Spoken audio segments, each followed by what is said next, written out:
Marvel comics के एक super hero character पर आधारित फिल्म दिखाऊंगा जिसका नाम है मॉर्बियस। फिल्म कोस्टा रिको में शुरू होती है जहां साइंटिस्ट्स की एक टीम एक गुफा के एंट्रेंस पर पहुंचती है।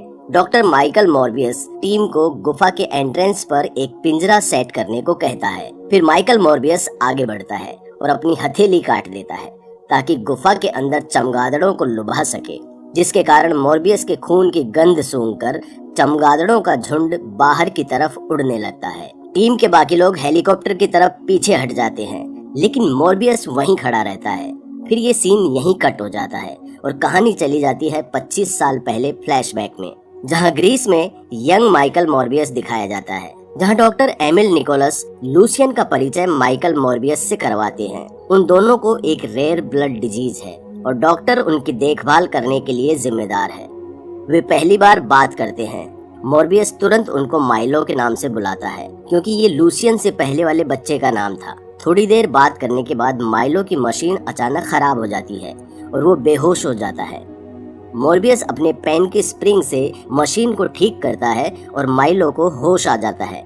डॉक्टर निकोलस मॉर्बियस की होशियारी से खुश होता है और उसे न्यूयॉर्क के एक स्पेशल स्कूल में पढ़ने भेज देता है, लेकिन माइलो वहीं रह जाता है। फिर एडल्ट मॉर्बियस को दिखाया जाता है जो 19 साल की उम्र में डॉक्टर की डिग्री प्राप्त करने में सफल होता है। उसे ब्लड से रिलेटेड एक बीमारी का इलाज खोजने और आर्टिफिशियल ब्लड इन्वेंट करने के लिए उसे स्वीडन में नोबेल प्राइज दिया जाता है, लेकिन वो उस प्राइज को एक्सेप्ट करने से मना कर देता है। मॉर्बियस काम पर वापस जाता है जहाँ वो एना का इलाज कर रहा होता है। एना को भी सेम रेयर ब्लड डिजीज है जो मॉर्बियस को है।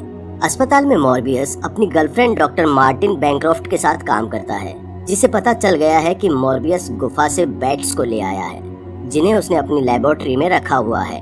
मॉर्बियस कहता है कि वो बैट्स को इसलिए लाया है ताकि उनके बारे में रिसर्च कर सके, क्योंकि उसे लगता है कि इन बैट्स से उसकी बीमारी का इलाज हो सकता है। मॉर्बियस की गर्लफ्रेंड को लगता है कि ऐसा पॉसिबल नहीं है, इसलिए मॉर्बियस अपनी बात को सच साबित करने के लिए उसी समय अपने सीरम को एक लैब रैट के ऊपर टेस्ट करता है, लेकिन चूहा मर जाता है।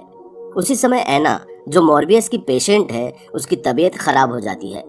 मॉर्बियस और उसकी गर्लफ्रेंड एना के कमरे की ओर भागते हैं। इससे पहले कि उसे स्ट्रोक आए, उसको कोमा में डाल देते हैं, जिससे एना बच जाती है। थोड़ी देर बाद मार्टिन लेबोरेटरी की तरफ देखती है तो पता चलता है कि चूहे ने हिलना डुलना शुरू कर दिया। उन दोनों को पता चल जाता है कि सीरम काम कर रहा है। मॉर्बियस माइलो और डॉक्टर निकोलस से मिलता है और उन्हें अपनी कामयाबी के बारे में बताता है। मॉर्बियस और माइलो दोनों पार्क में जाते हैं, जहां मॉर्बियस माइलो से और पैसे मांगता है ताकि वो एक शिप ले सके और अपना एक्सपेरिमेंट देश के बाहर समंदर में जाकर कर सके, क्योंकि यहाँ इस तरह के एक्सपेरिमेंट लीगल नहीं है। वो माइलो को बताता है कि उनके पास ज्यादा समय नहीं बचा है और मॉर्बियस को ये एक्सपेरिमेंट जल्दी करना होगा, इससे पहले कि उन दोनों को देर हो जाए। अगले सीन में एक शिप समुद्र में दिखाई पड़ती है। वहाँ मॉर्बियस की हेल्प करने के लिए उसकी गर्लफ्रेंड मार्टिन भी मौजूद है। ये पक्का करने के बाद कि सीरम हार्मलेस है, मॉर्बियस खुद पर सीरम टेस्ट करने का फैसला करता है। मार्टिन सीरम को मॉर्बियस में इंजेक्ट करती है और उसे चेयर पर बांध देती है। क्रू का एक मेंबर लेबोरेटरी में जाता है और देखता है कि मॉर्बियस चेयर पर नहीं है। फिर वो रूम में जाते हैं और मॉर्बियस को छत पर रेंगते हुए पाते हैं। वो आदमी उसे गोली मारने की कोशिश करता है, लेकिन मॉर्बियस पलटकर तेजी से उन पर हमला कर देता है।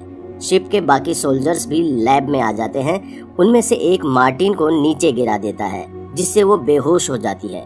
मॉर्बियस एक वैम्पायर जैसे मॉन्स्टर में बदल जाता है और कांच तोड़कर सभी सोल्जर्स को मार देता है। मॉर्बियस लैब से भाग जाता है और बाकी बचे हुए लोगों को भी मार देता है। सभी सोल्जर्स को मारने के बाद जब मॉर्बियस को होश आता है तो वो फिर से इंसान बन जाता है।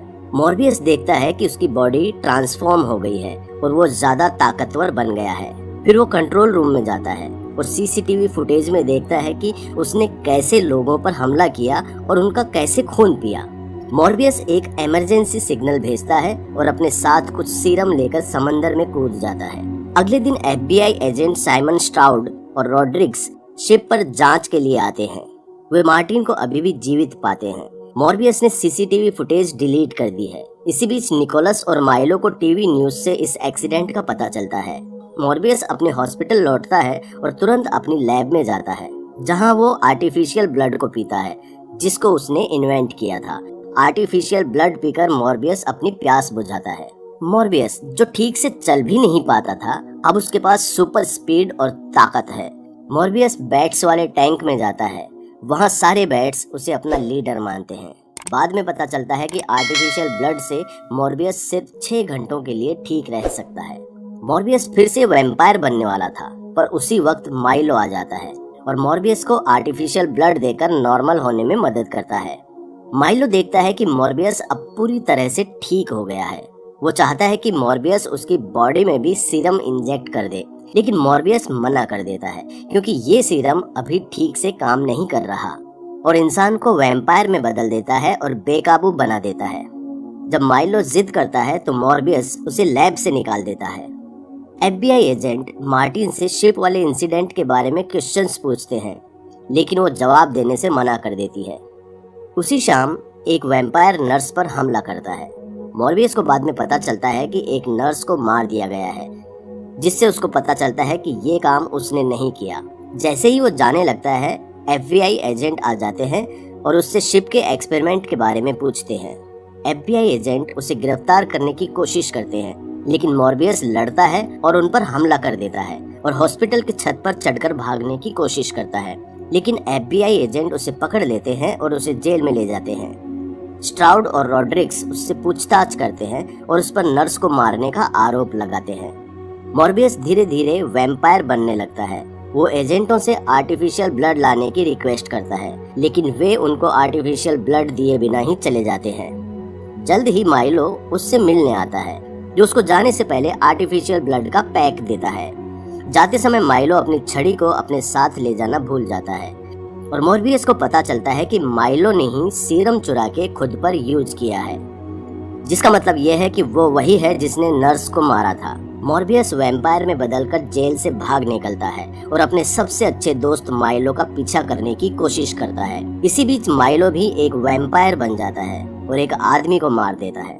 मॉर्बियस माइलो का सामना करता है और उसे कहता है कि ये शक्ति खतरनाक है, लेकिन माइलो रुकने से इनकार कर देता है और वो मॉर्बियस पर हमला कर देता है। दोनों एक मेट्रो स्टेशन पर पहुंच जाते हैं, जहां पर पुलिस वाले माइलो को गिरफ्तार करने लगते हैं, लेकिन माइलो उन सभी को आसानी से कुछ सेकंड्स में ही मार डालता है। माइलो कहता है कि वो मॉर्बियस से लड़ना चाहता है, लेकिन मॉर्बियस मेट्रो की सुरंग से होकर भाग जाता है। FBI एजेंट मेट्रो स्टेशन पर पहुंचते हैं और सोचते हैं कि ये काम मॉर्बियस ने ही किया होगा। दूसरी तरफ मार्टिन को अस्पताल से छुट्टी मिलती है। सुबह मॉर्बियस उससे मिलने एक बस में आता है, जहां वो उसे अपनी और माइलो की पूरी कहानी बताता है। मॉर्बियस उसकी मदद मांगता है क्योंकि आर्टिफिशियल ब्लड अब उसके अंदर के वैम्पायर को ज्यादा कंट्रोल नहीं कर पा रहा है। उसके बाद वो कैफे से 2 गुंडों का पीछा करता है, जहां मॉर्बियस उनसे रिक्वेस्ट करता है कि वो उसे अपनी लैब दे दे, लेकिन उनमें से एक आदमी उसे छुरा घोंपने की कोशिश करता है, लेकिन मॉर्बियस बहुत ज्यादा ताकतवर है। दूसरा गुंडा डर जाता है और मॉर्बियस से बिना लड़े ही भाग जाता है। मॉर्बियस ऐसा सीरम डेवलप करना चाहता है जिससे वो पहले जैसा हो जाए और अपने अंदर के वैम्पायर को मार सके। दूसरी ओर माइलो एक नाइट क्लब में जाता है, जहां वो एक सुंदर लड़की से फ्लर्ट करता है, लेकिन एक लड़का उसे लड़की से फ्लर्ट करने से रोकता है। उस समय तो माइलो अपने अंदर के वैम्पायर को कंट्रोल कर लेता है क्योंकि क्लब में भीड़ है। उसी शाम माइलो उस लड़के और उसके दोस्तों का पीछा करता है और उनको मार देता है।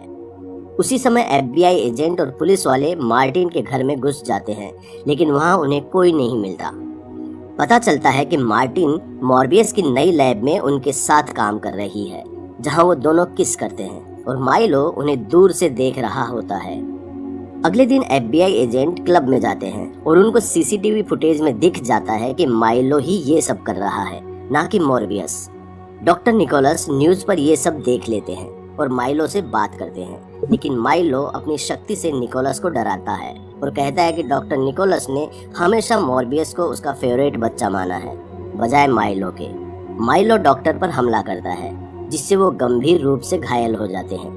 मॉर्बियस अंततः एक एंटीबॉडी डेवलप करने में कामयाब हो जाता है, जो कि उसके अंदर एक वैम्पायर को मार सकती है। वो अपने और माइलो के शरीर में इसको इंजेक्ट करने का प्लान बनाता है। कुछ देर बाद मॉर्बियस को निकोलस का फोन आता है और वो उसको बचाने के लिए जाता है, लेकिन बचा नहीं पाता और निकोलस मर जाता है। दूसरी तरफ माइलो लैब में घुस जाता है और मार्टिन को किडनैप कर लेता है। मॉर्बियस अपनी पावर का यूज करता है और मार्टिन का पता लगाने में कामयाब हो जाता है, पर वहां पहुंचकर देखता है कि माइलो ने मार्टिन को भी घायल कर दिया है। मार्टिन कहती है कि माइलो ह्यूमन ब्लड पीकर ज्यादा ताकतवर हो गया है, इसलिए मार्टिन मॉर्बियस को अपना खून चूसने को कहती है ताकि वो माइलो से लड़ सके। लेकिन मॉर्बियस के ब्लड की एक छोटी सी बूंद मार्टिन के मुंह में गिर जाती है। गुस्से में मॉर्बियस अपने सबसे अच्छे दोस्त पर हमला कर देता है। फिर दोनों वैम्पायर में बदल जाते हैं और दोनों लड़ते लड़ते नीचे गिर जाते हैं, जहां मॉर्बियस अपनी शक्ति का इस्तेमाल करके चमगादड़ों को बुलाता है जो चारों ओर से माइलो को घेर लेते हैं। मॉर्बियस मौके का फायदा उठाकर माइलो के शरीर में एंटीबॉडी इंजेक्ट कर देता है। माइलो तुरंत अपनी ताकत खो देता है और मर जाता है। जैसे ही पुलिस वहां पहुंचती है, मॉर्बियस चमगादड़ों की भीड़ में उड़ जाता है, जबकि मार्टिन को एक वैम्पायर के रूप में दिखाया जाता है। पोस्ट क्रेडिट सीन में दिखाते हैं कि स्पाइडरमैन फिल्म में एड्रियन टूम्स मल्टीवर्स का दरवाजा खुलने से इस यूनिवर्स में आ गया है और मॉर्बियस से मिलता है, और एड्रियन मॉर्बियस के साथ अच्छे काम करने के लिए एक टीम बनाने की पेशकश करता है। इस तरह के और भी वीडियो देखने के लिए हमारे चैनल को सब्सक्राइब करें, नोटिफिकेशन को ऑन करें और चैनल को देखने में मदद करने के लिए एक लाइक तो बनता है दोस्तों। वीडियो देखने के लिए धन्यवाद।